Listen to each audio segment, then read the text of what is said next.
quote unquote Americanized. Yeah, so if you spit an American accent, i.e. MF Doom, who else?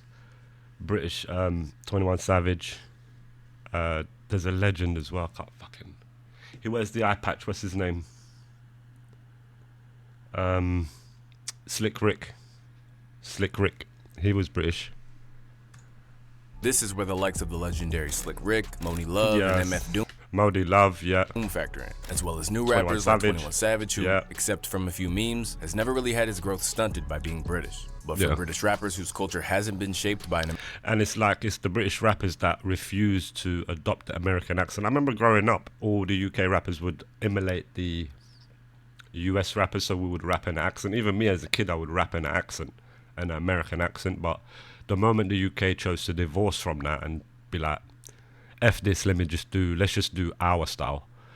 Then it won't gel with American style. This the thing you gotta make. I think Wiley said it a while ago.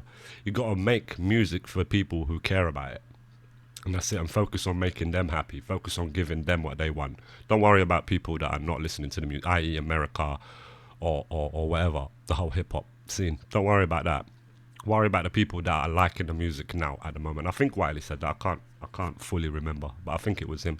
American upbringing, it often feels like Godfather. they're hitting an unfair ceiling when it comes to success in the US. And it's definitely not because they lack talent. In fact, today, there's just as many impressive MCs volume coming good. from Britain as there are in the US. If Yeah, Little not Sims more. is flames. So how did we get here? Well, Little Sims is a flames one. Little Sims is flames. to paint the full picture, But we it's need the to accent, take it I back think. to the 80s.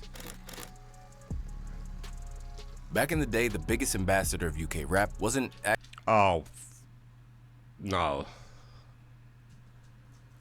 Not Tim Westwood. Come on, baby. He was, for me, extremely cringe.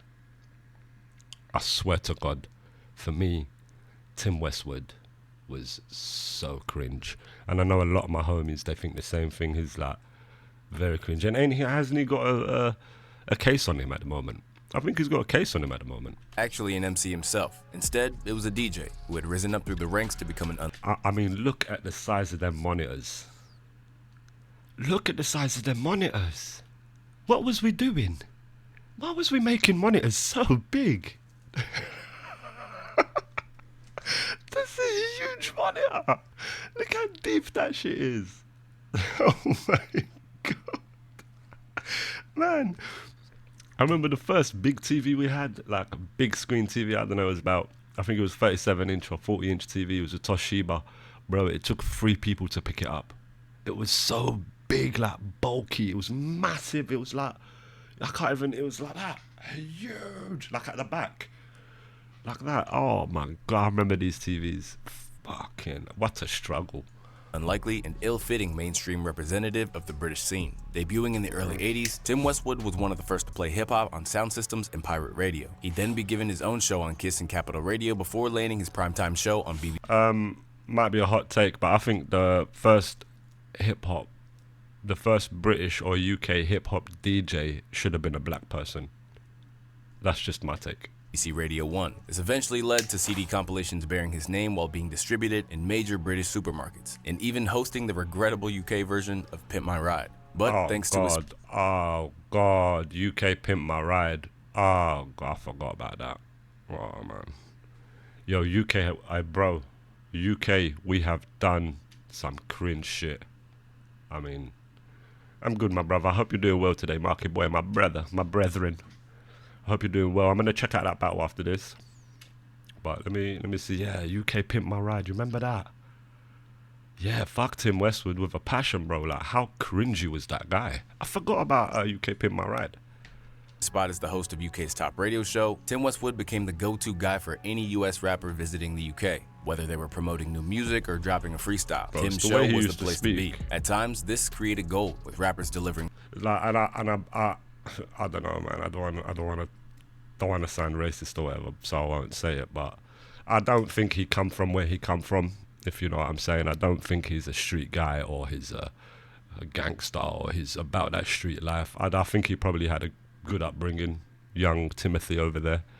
But yeah, it's the way he used to speak. He used to be almost satirical. He used to almost be a piss take of hip hop culture. Yeah, baby, I'm gonna get my joints. Bro, it's so cringe. Some of their best 16s, but in the process, Westwood's presence also created plenty of cringe-inducing moments that, due to his international platform on YouTube, haven't cringe. really helped the cause. Did you get good sleep, yeah? Let's go, brother, man. Try, if you can, try do the napping thing, if you can, bro. I swear to God, that's what's helped me a lot. It's helped me extremely a lot. Is the midday naps. They really do help. Despite sounding like he was from the British trenches, Westwood was actually straight out of Lowestoft. Well, there you go. Yeah, he was from poshness. And the son of Bill, the late Bishop of Peterborough. Son of Bill, who was a bishop? No wonder he's got cases now. Timothy, what you been doing? Basically, he couldn't have come from a posher neighborhood, but he clearly bought into the image that he was a real street sweeper. And at times, his behavior got really, really embarrassing. Like very, very, very, very, very, very cringe. Cringe.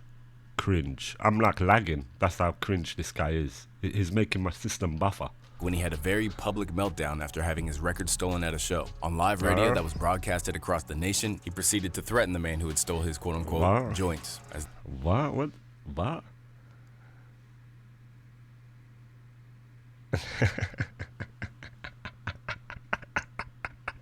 Yo, comment of the day, bro. So far, I've seen more street in a public bin, bro. Big facts. As though this skinny white dude was intimidating. Now, if you know this dude, this is your opportunity to help him out. Go cop those joints, phone the station, we'll tidy this up, and that's all it will be. Because we've got a fast car waiting upstairs now, because we are ready to drive back to Sheffield tonight to handle this. Because I want my joints back, baby. Bruv, overload of cringe. What's Posh Boy doing, man? And I swear to God, this cringe shit that they have in, you know, some perceptions from the US when they look at UK rap, the cringeness, I swear to God, Tim Westwood is a massive percentage of that. Because in the 80s, 90s, when they would look at the UK, they would see Tim Westwood as the number one UK hip-hop DJ. And I swear, they would see him as cringe. Everyone can see the cringe. And so straight away you think, oh, that's what UK's rap's all about, that cringe shit. Bro, they should have had a black dude on there, real hip-hop. That's what they should have done, but it's always been like this. They always have like a white dude there. It's very strange. Not to be racist or anything like that, but this is just what they've done. They've done it with Logan Sama as well. It's strange. And now Charlie Sloth. It's very weird. I want a black guy. No racism. That's what hip hop is to me. I'm going to be listening to 50 Cent all the way. By the time I get into that place, I'm going to be ready to ask for my joints back. He's going to be ready to ask for your joints back. Oh, you're such a bad man, but you're going to go there and ask for your joints. Timothy, stop it. Your daddy was a bishop. While it was hard to believe he was ever taken seriously, Westwood truly was an ambassador for UK rap for a long time. And for what it's worth, he seemed to genuinely love the culture. Still, his position didn't come without its hurdles. For a start, there was his pronounced quote-unquote blaccent that's been critiqued over the years. Blaccent, and as the representative of hip-hop in the UK, him it's basically so mimicking an entire... It's like, what was that cringe movie? It was funny as fuck, but it was cringe. It was, with that white dude playing the gangster. Oh, fucking hell. On the tip of my tongue, Most Wanted, something like that. Malibu's Most Wanted. Yeah, same, bro, same. Yeah, Charlie Sloth having the fire in the booth is, yeah, it's a bit of a. But it was his show, innit? When he was working with BBC One Extra, it was, I think, Charlie Sloth that come with the fire in the booth idea. So I guess this is IP or whatever it is. So he took it with him to Apple Music. But yeah, it's a bit lame that happened. Our culture didn't help matters. You being very prominent in the UK scene and you present yourself in a certain type of way, you hear people criticizing the way you talk. The way you talk, my brother, it's like, I live this, man. Right. This is me, man. Bro, how cringe is this? Bro, my skin is crawling, bro. The way you talk, my brother, it's like, I live this, man. This is me, man. This is what I do. Bro, it's so cringe. Malibu's Most Wanted. This is what I do. I'm a friggin' hip-hop DJ. How am I meant to talk? How am I meant to rip down a club? Am I meant to sound like anything different? I can't apologise for being white. Can't. Bro, it's so... So, yeah, man, going back to what I was saying, I put it down to a lot of the cringe that the US hip-hop fans perceive when they see to the UK. A lot of that cringe that's blocking them from actually listening to the music or getting over the accent and seeing, what's this artist actually saying? What's this rapper saying? To break through that perception of cringe, I'll give a massive percentage to Tim Westwood for being a reason why people ain't even going to click on the video because they're going to think, oh, the cringe shit Tim Westwood said. I swear to God. It's hard to believe, but 2024 is already coming to an end. Feels like just yesterday, Ice Spice was dominating the charts. Like That was the talk of the internet, and Diddy was still known as Love. But as Brother Love. Bro, he sounds like me putting on an accent. Hey, man. Doing, mans. How you doing, mans? Exactly that, my bro. It's exactly that. I don't know why it's blocking me from seeing the full chat. Hey, man. I see it's cut off. It says, hey, man. Doing, mans. It's cut off that corner bit.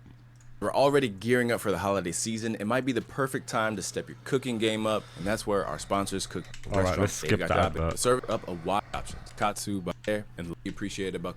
We don't do adverts here. Don't really like them. To get fit, you're seriously checking off all 50% off your first order and cruising to the Apologize. dressed and eating good. There you go. Enjoy. I can't apologize for being white. Can't. However, these days, Tim is no longer a crazy, factor, and in 2022, he was accused of predatory. This is what I'm talking about. The Met investigation, sexual misconduct, accusations against Tim Westwood. Former BBC Radio 1 DJ has been interviewed under police caution over accusations 4 times this year, but has not been arrested. What did he pay?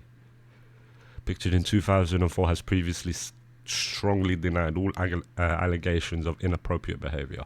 So what's he been up to? See, I'm saying, this is what they do, son of bishops and shit. Behavior by 10 black women, with some insiders claiming 10 black women. What's the brother doing? this fate was overdue. Still, the fact remains that for many years, Tim Westwood was one of the first names that came to mind when less informed US rap fans thought about the UK scene. Yeah, facts, and that's what's made them think that this scene is cringe. Mate, the UK hip-hop underground scene is the best it's ever been so far, right now. Thank God, without Tim Westwood, without any of that.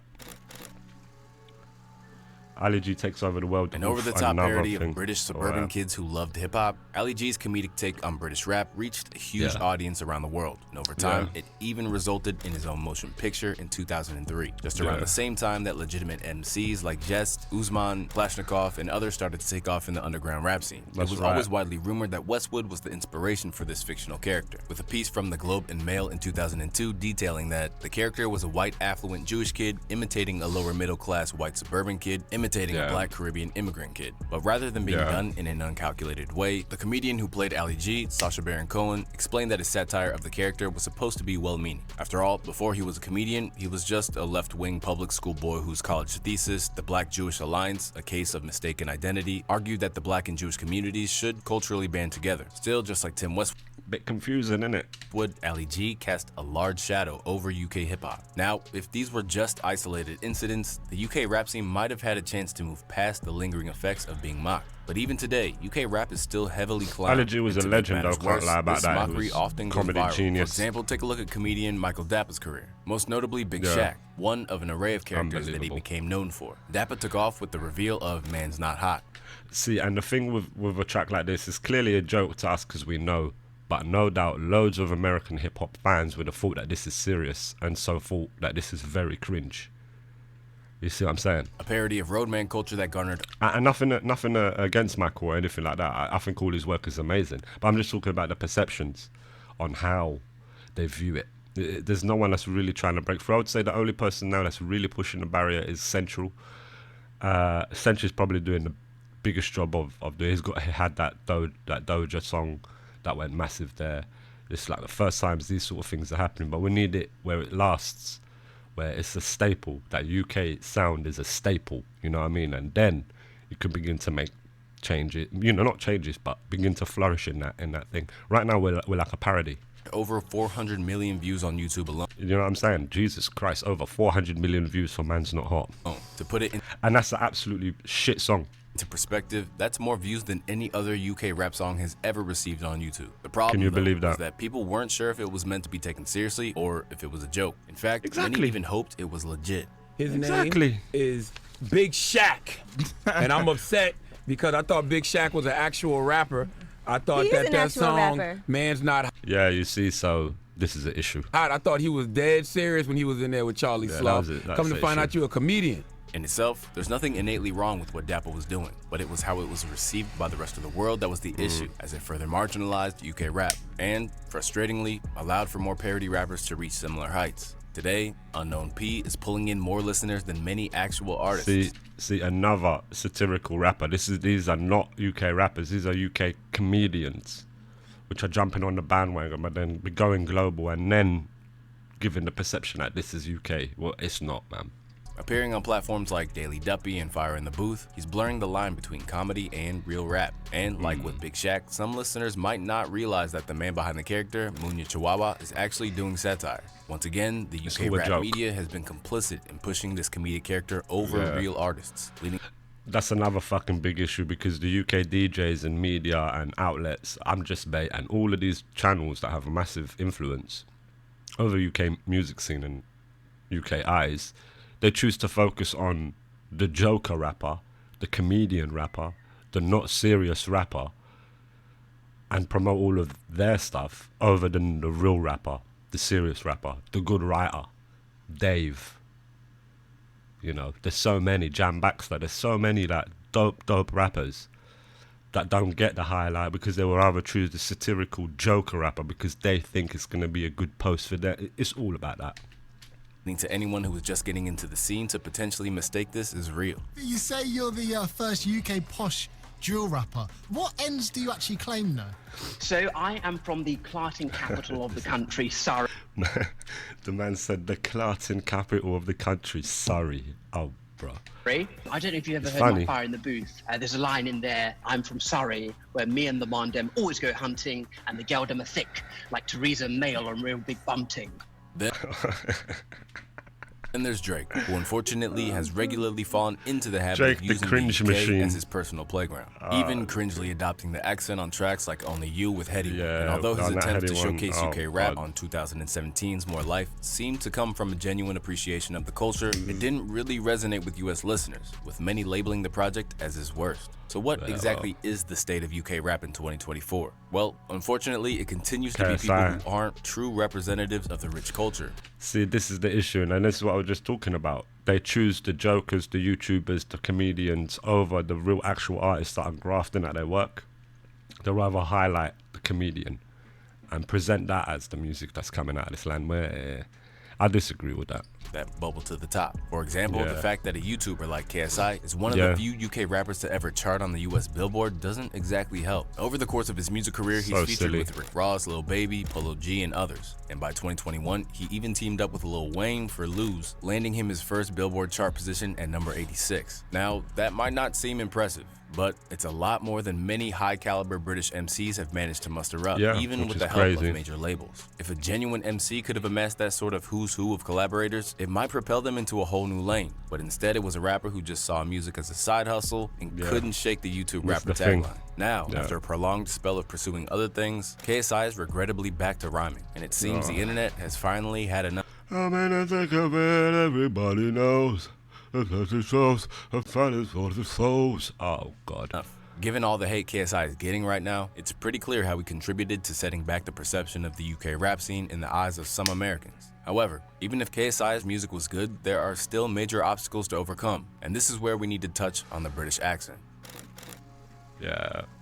This is another hurdle, innit? For context, the UK isn't even unified when it comes to accents. Within No, Britain, certainly Jesus Christ. accents carry their own stigma, creating an ingrained social issue that still needs to be tackled today. Within the UK, there's a huge variety of linguistic nuances. For instance, the slang in Liverpool or Manchester is completely different from the lingo you hear in London. Plus, London itself is so culturally diverse that dialects and accents can vary a lot within London. So, it's no surprise that some UK artists found it easier to ditch their accents altogether, with hopes of being accepted in the US. British it, artists yeah. are thankfully far past the point where And I think that's what it was. They're far past the point of imitating or trying to integrate. Yeah, and I would urge them to continue Like what Wiley said, I think it's Wiley that said, just continue to serve the people that actually enjoy your music and love your music for what it is. Serve them and focus on them. Keep making them happy. Don't worry about the ones that are not listening. Why are you trying to get them? Why are you trying to get their attention? They're not listening. They don't like it. So focus on the people that do like it and keep doing your thing that way. Yeah, it's a no-brainer. These people are selling out their style in hopes of being approved by people that don't even like them, you know. They're trying to emulate American accents. But the problem is that those on the other side of the Atlantic still can't deal with it. There is something about UK rap for me that is like so jolty. It's like they haven't paved the roads. I couldn't get in past the the studio. accent. That's not how they talk, though. They use proper English. It's like they haven't paved the roads in the studio, bruh. Schultz needs to chill. Proper English is not how you speak to me. You could put this down Crazy. to just ignorance, but many Americans ultimately don't care to see the layers and just amalgamate it all under one umbrella of British. Yeah. Looks like we have it's another true. British person visiting America. These guys are so hard to understand. Oi bro, you're looking very dishy today. Thanks. You have some in the Caribbean Park. Need a key to the loo. What the is he even trying to say? That's pretty cool. That's actually funny. In reality, there are so many shades of gray, with rap scenes popping up everywhere from Glasgow to Birmingham. The talent is there, man. and riches are being found on a local and national level. But it's that transition over to America that continues to be a lingering problem, as even some of the best and brightest have had major issues trying to crack this notoriously closed-off market. Yeah. Among the most iconic names that the UK ever spawned, Dizzy Rascal became a legend almost immediately with the release of his seminal debut album, The Boy in the Corner, a platinum-selling album, project innit? that even landed him on the Billboard charts at number 44. With Let's that, go. he began collaborating with Man said number 44, but it showed 14. Is this the editing error? I don't know, but let's not focus on that. Americans, even signing to LP's Def Jux label. But while he remains a legend in Britain to this day, that early buzz didn't translate to anything. And while he became a major influence for stateside rappers like Danny Brown, the momentum in the US came to a standstill. Annoyingly, this would become a recurring trend for UK artists, with early buzz in the US Skepta never and- translating to a long-lasting career. Tiny Tempo was momentarily a Fucking hell, you remember Tiny Temper? Bloody hell. Oh, what was this song? What was this big one? Up in here, I throw bums on it, and just mad. It's like an earthquake up in here. Oh, that was a different guy, I think. That might have been that other guy, the singer one from the UK, who disappeared as well. Can't remember his name.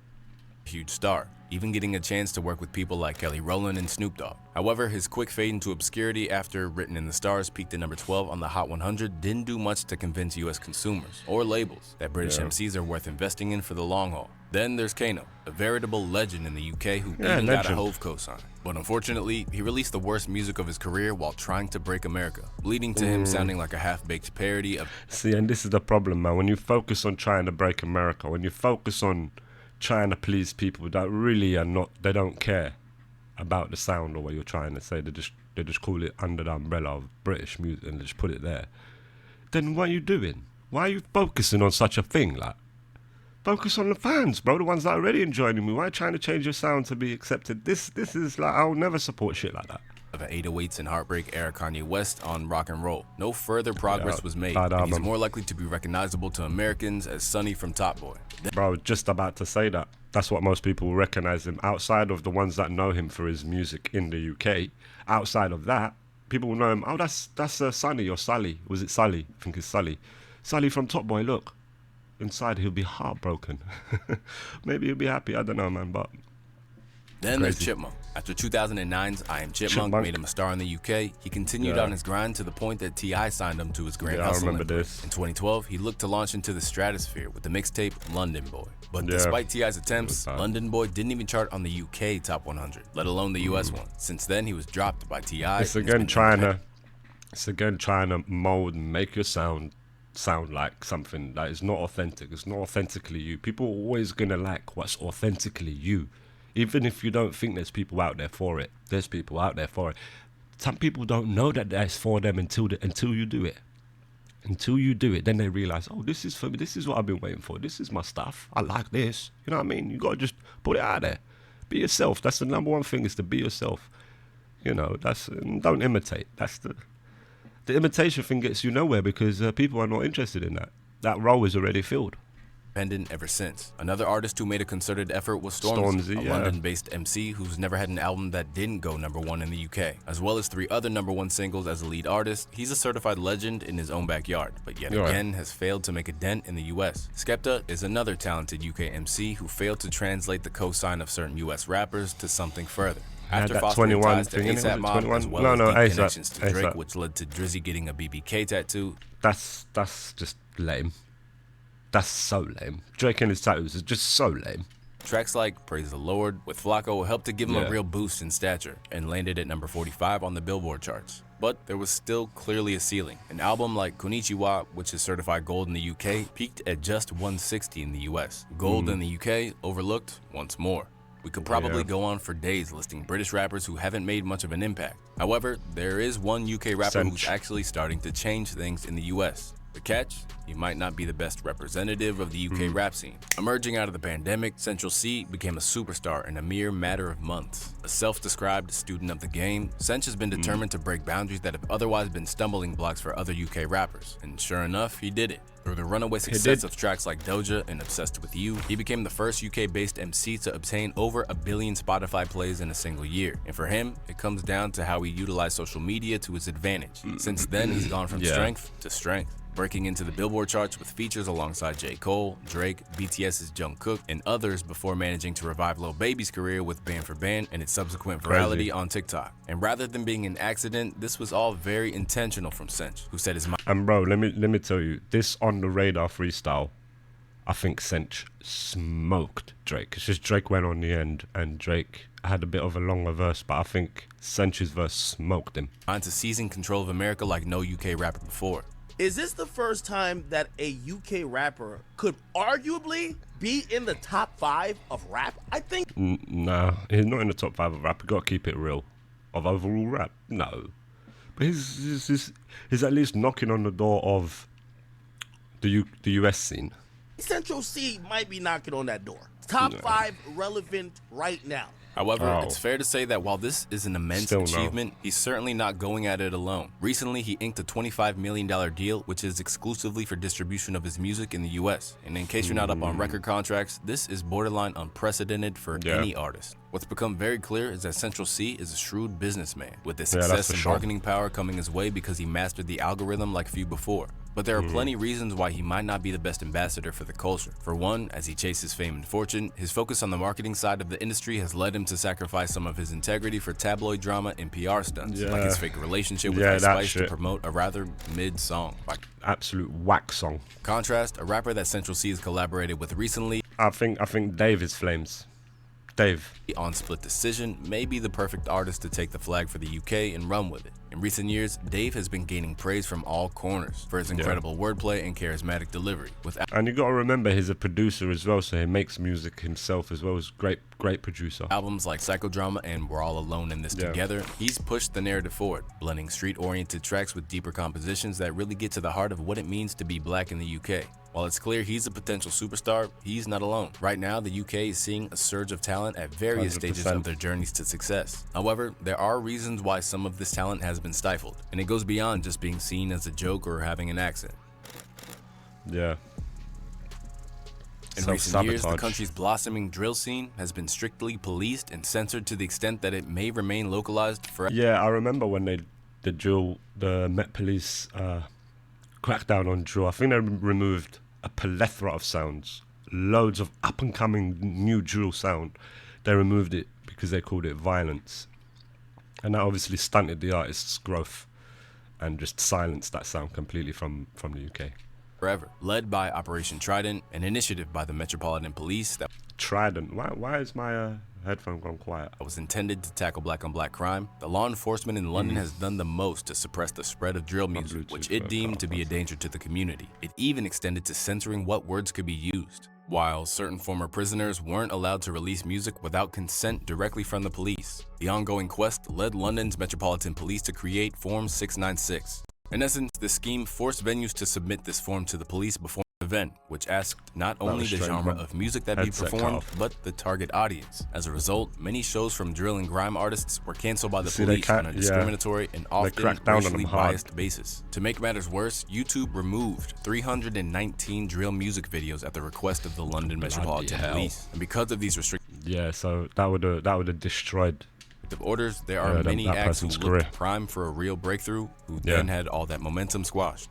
Were you guys getting shows shut down? And now imagine they done the same thing in the US, but with the up and coming drill scene there, with artists like Pop Smoke and all of that. They didn't. Sad what happened about Pop Smoke, but look how big he was. It was a revolutionary sound, you know what I mean? And I think that happened here way before, not way before, but before. I think so. And I'm of the camp of drill come from UK, London. Especially, you know what I'm saying, and house music.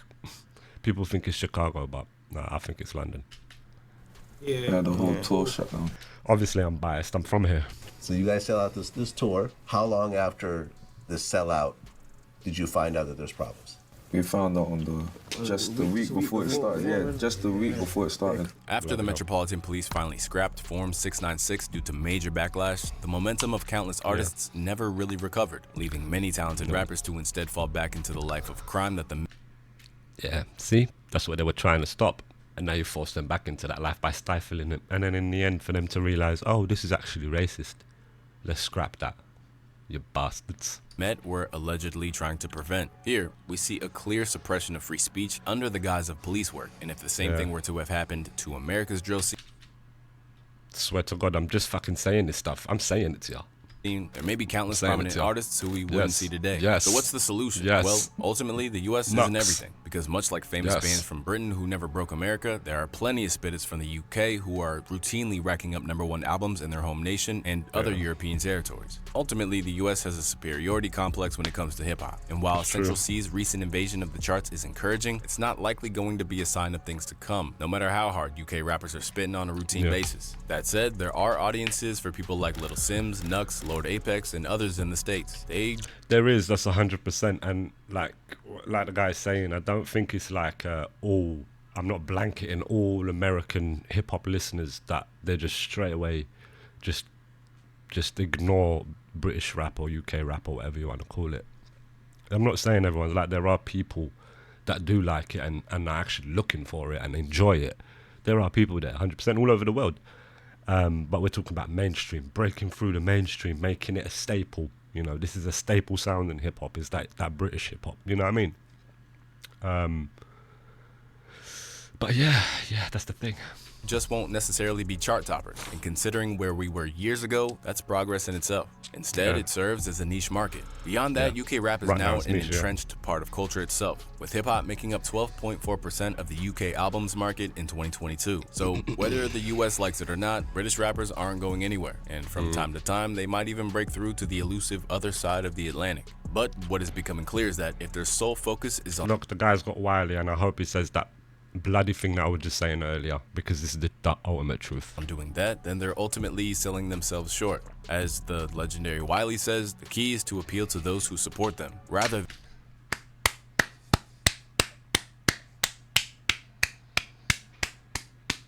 focus on the ones that support you already than search for acceptance.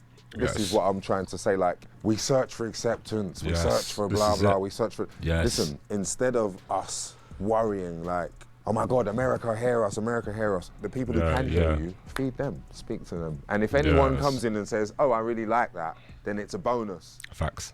I can't stand. That's what I'm talking about. That's 100% spot on. And yeah, it's a great video. I'm going to subscribe to it. That was greatly done. And it did cover everything, and especially that end bit. And I was talking about it. So me and this guy were connected telepathically. But let me quickly go to the toilet. And I'll be back.